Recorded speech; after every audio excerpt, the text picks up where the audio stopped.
Hello. क्या हाल चाल है? उम्मीद है बहुत अच्छे होंगे। क्यों अच्छे होंगे? क्योंकि आपने इससे पहले वाला टॉपिक बढ़िया ढंग से कर लिया होगा। ठीक है। और उसमें हमने क्या देखा था? विद्युत ऊर्जा। उसमें दो तीन सूत्र प्राप्त किए थे और वो आपको याद होंगे, जैसे डब्ल्यू बराबर वी क्यू था, डब्ल्यू बराबर वी आई टी था। ठीक है। और डब्ल्यू बराबर V square T upon R था। मतलब इस तरह के सूत्र, और वही सूत्र हम आज इस्तेमाल करेंगे। इसमें किस तरह से इस्तेमाल करते हैं उसका पता चलेगा। और आज का जो नया टॉपिक है आपका हाई स्कूल साइंस के लिए, वो चैप्टर हमारा चल रहा है, उसी में टॉपिक आया विद्युत सामर्थ्य या विद्युत शक्ति। क्या होता है विद्युत शक्ति? चलिए एक छोटी सी कहानी सुनाता हूं आपको। आपको लगता है कहानी बहुत सुनाते हैं सर, है? देखिए कहानी क्या है। दो बोरे रखे हैं गेहूं के भरे हुए, एक एक कुंटल के। ठीक। और वहां जाना है कंटर लेकर के, दूर उसमें पड़ा है कंटर में, मतलब ड्रम में ले जाकर डालना है। 100 मीटर दूर है यहां से। दो लड़के आए, उन्होंने एक बोरा, उनसे कहा कि फटाफट एक बोरा तुम्हारे नंबर का, एक बोरा तुम्हारे नंबर का। तो उन्होंने वो, एक लड़के ने तो 1 घंटे में डाल दिए वो गेहूं उस ड्रम के अंदर, और एक लड़के ने 3 घंटे में डाले। तो बताओ किसकी पावर ज्यादा हुई, किसकी क्षमता ज्यादा हुई? तो जिसने कम समय में डाले ना गेहूं उसके अंदर, उसकी पावर ज्यादा हुई। और जिसने देर में डाले, मतलब ज्यादा समय लगा है, उसकी पावर कम हुई।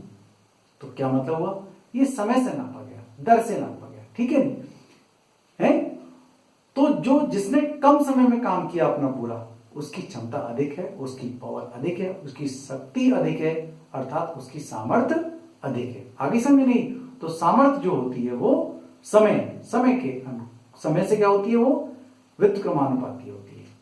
जो समय ज्यादा लगेगा तो सामर्थ्य जो होगी वो कम होगी, और जिसमें समय कम लगेगा उसकी सामर्थ्य ज्यादा होगी। तो इसका सूत्र भी आएगा ये वाला। तो डेफिनेशन हम इसकी पढ़ लेते हैं। क्या है? किसी विद्युत परिपथ में विद्युत ऊर्जा व्यय होने की, तो विद्युत ऊर्जा खर्च हो रही है किसमें? किसी परिपथ में, और किस समय दर को विद्युत सामर्थ्य कहते हैं। वही तो है, कुछ नहीं है। जैसा आपने अभी सीखा, किसकी शक्ति अधिक होगी वो है। तो देखेंगे क्या, व्यय होने की समय दर को समय से नापा गया है। ठीक है। विद्युत सामर्थ्य अथवा विद्युत शक्ति कहते हैं। इसे पी से प्रदर्शित करते हैं। P for power. क्या है विद्युत सामर्थ्य? विद्युत सामर्थ्य बराबर होता है व्यय ऊर्जा बटे समय, मतलब कार्य बटे समय। ठीक है नहीं? या ऊर्जा बटे समय। ऊर्जा का मात्रा क्या है? जूल है देखो, और समय का मात्रा क्या है? सेकंड है। देखिए यदि टी समय जिसका ज्यादा लगा है उसकी सामर्थ्य कम हो जाएगी, व्युत्क्रमानुपाती हो जाएगी एक तरह से। ठीक है नहीं? और जिसमें समय कम लगा है उसकी सामर्थ्य ज्यादा, उसकी पावर ज्यादा हो जाएगी। उसी तरह से यह समझिएगा कि जूल जो है वो कार्य का मात्रक है, या वह ऊर्जा का मात्रक है, और समय का मात्रक सेकंड है। और जूल बटे सेकंड को क्या कहते हैं?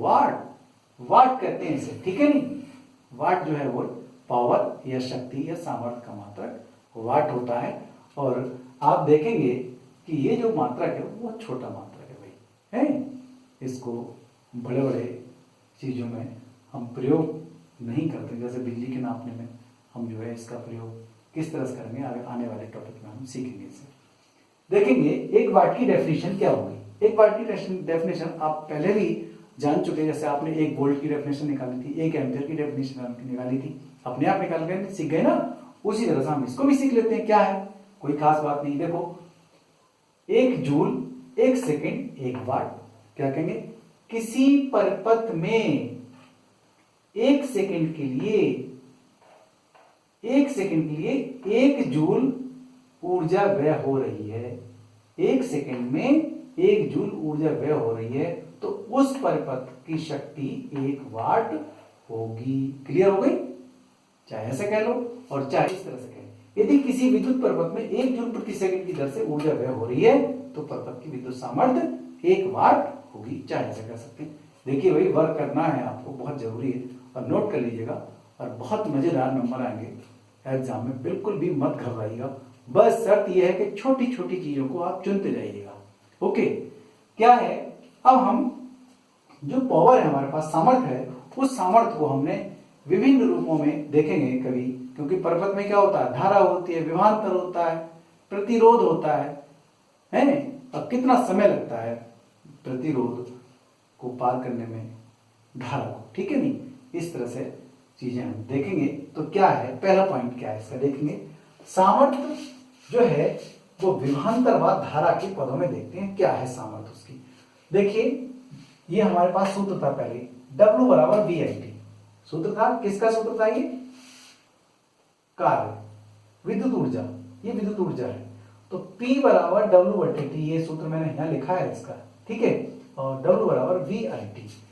यहां पर देखिए P वही है और W के स्थान पर मैंने VIT लिखा है, VIT लिख दिया, और इससे हमने इसको काट देते हैं, देखिए इसमें T से T कैंसिल कर देते हैं, तो क्या बचता है VI, तो P बराबर VI, अर्थात शक्ति बराबर विभवांतर और धारा की गुणनफल हो गया, हो गया नहीं हो गया, तो किसमें हो गया, विभवांतर और धारा के पदों में।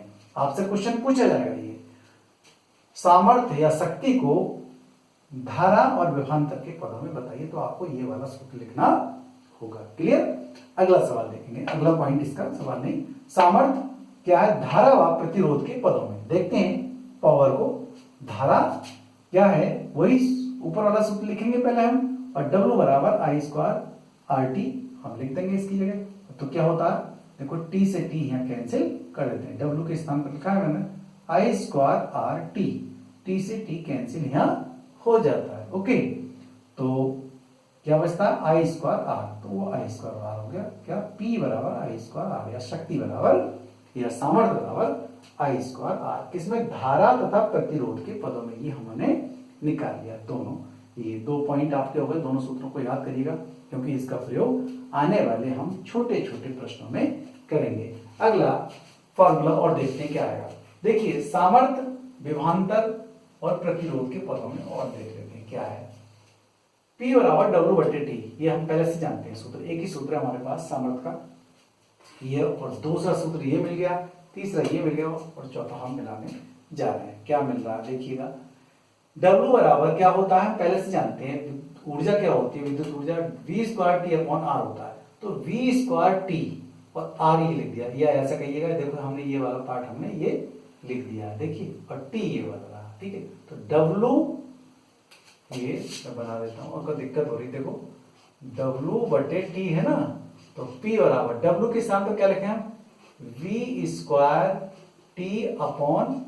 और ये वाला पहला वाला T हमने यहाँ लिख दिया, इस T से T कैंसिल हो गया, तो क्या रहेगा V², इस T से कैंसिल कर दो T से T, तो V²R रह गया, ठीक है, V²/R, तो ये किसमें निकला, विभवांतर तथा धारा के, इस विभवांतर तथा प्रतिरोध के पदों में ये हमारी शक्ति निकल आई। तो इस तरह से आपके पास 3 क्वेश्चन ये जरूर पूछे जा सकते हैं, 1, 2, 3, और हम फिर इसके अंकित प्रश्न करेंगे धीरे धीरे। इसके बाद एक छोटा सा और टॉपिक आएगा, उसमें भी हम सूत्र इन्हीं सूत्र से, जैसे VIT से या इससे हम सूत्र प्राप्त करेंगे, वो होगा हीट का। हीट आपको मैं पिछले टॉपिक में बता चुका हूँ कि हीट को हम किस तरह से निकालेंगे, और बहुत ही जरूरी टॉपिक चल रहे हैं इस समय ये, विद्युत ऊर्जा में किस तरह विद्युत ऊर्जा का हम कहाँ इस्तेमाल करते हैं, ये आप लोग जानते हैं। अब आता है सामर्थ्य के बड़े मात्रक, ये तो छोटा मात्रक तो वाट है इसका, लेकिन सामर्थ्य के बड़े मात्रक भी हैं, कौन से हैं ये भी आप जानते हो, मैं ही नहीं जानता हूं, ये आप भी जानते हो। कैसे, जैसे हमने निकाला था 1 किलो वोल्ट निकाला था नहीं इसमें, 1 मेगा वोल्ट, उसी तरह से हम यहाँ पर भी निकाल लेते हैं, 1 किलो वाट बराबर 10⁻³ वाट, ओके, 1 मेगावाट बराबर 10⁻6 वाट होता है, आप जानते हैं अच्छे ढंग से। और सामर्थ्य का अश्व शक्ति भी मात्रक होता है, सामर्थ्य का जो मात्रक है वो अश्व शक्ति भी होता है, तो एक अश्व शक्ति बराबर होता है 746 वाट की। बहुत बार पूछा गया है, याद कर लीजिए, रट लीजिए, दिमाग में भर लीजिएगा, और संभव नहीं है अभी 10 सेकंड के अंदर याद करो, एक अश्व शक्ति बराबर 746 वाट के होता है, 746 वाट के होता है, ये पूछा जाएगा, बहुविकल्पीय में क्वेश्चन आता है, ठीक है। ये आज का टॉपिक आपका पूरा हो गया, बहुत बहुत धन्यवाद।